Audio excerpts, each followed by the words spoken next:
wax leen gouvernement bi dëgg moo gën wax leen gouvernement bi dëgg moo gën yéen ñi leen jege yéen ñiy wax ñu déglu leen wax leen dëgg ñun fii lañu toog demuñu massage demaanuñu massage couvre-feu lettre génn ñun ñëpp ñu toog suñu kër am waa ju jóge këram dem massé ji kër Adji Sarr oote fi mortal combat oote fi gatsa révolutionnaire booyu dof yi génn si mbedd bi yenn si booy ñu tëj leen yenn booy dee ñiy ñàkk seen bakkan ñu toj ay place nit rey ay nit taal ay oto violé ay jigéen daaneel ay Auchan tasaare ay boutique amnistie bi ne loolu lépp da koy baale ñu ne pour lan mu ne parce que bu dee ay fait politique la c'est normal mel ne nous on était en guerre ba tasaare toj rey sànni c'était normal pour libérer ce pays kañ la Sénégal nekk en guerre ban tyran moo mës a jiite dëkk bi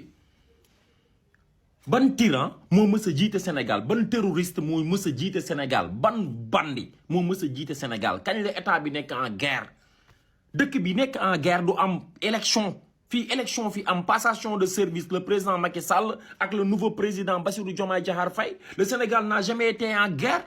donc kañ la fi rey ak sànni ak tasaare nekk logique ba amnistie bi ne loolu mën nañ ko baale bu dee ay fait politique la woon kañ la fi Sénégal nekk en guerre kañ lañ fi rey ay nit gratuitement wala toj ay dëkk wala ay missile daanu fekk ay bombe est-ce que yéen xam ngeen guerre est-ce que xam ngeen dëkk bu nekk en guerre mais arrêtez léegi ñi taxawoon tey takk der yi taxawoon pour sauver Sénégal xeex suñu kaaraange dimbali ñu ba dëkk bi tàkkul ñooñu la amnistie bi topp muy police ak gendarmerie ñoom la amnistie bi topp pour tëj leen ñoom la amnistie bi war a dàq ji police ak gendarmerie non mais lii nekkatul amnistie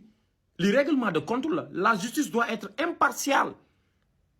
justice bi warul far gauche wala warul far droite lii nag waruma jaaxal man wala ñu mel ne yéen borom xam-xam yi ñu ngi préparer instrumentalisation de la justice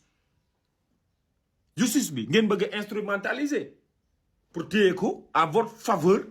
di ko dóor ku leen neex te lii ngeen doon xeex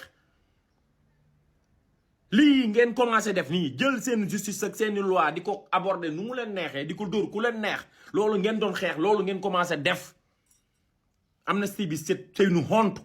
amnistie buy am day am pour ñëpp buñ koy tijji dañ ko tijji pour ñëpp mais buñ koy tëj dañ koy tëj pour ñëpp mais amnistie en demi-mesure loolu c'est une honte